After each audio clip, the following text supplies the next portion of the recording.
Saudara, gaungkan semangat Olimpiade. NOC Indonesia gelar Olympic Movement in Action. Ajang ini digelar untuk memasyarakatkan olahraga dan Olimpiade.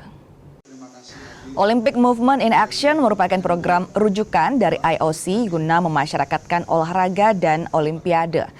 Tahun ini, NOC Indonesia menggelar Olympic Movement di kawasan Stadion Madia dan Plaza Barat Senayan, Jakarta.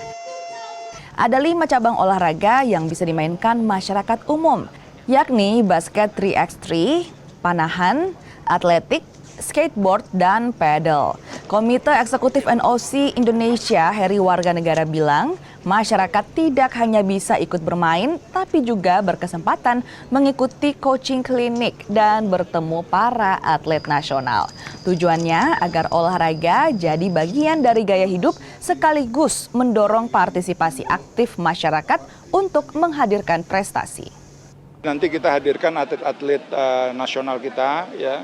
Kemudian mereka tokoh-tokoh, ada yang juga sudah menjadi Olimpian, ya kan, dan mereka juga adalah juara-juara di multi event sport yang lain gitu loh.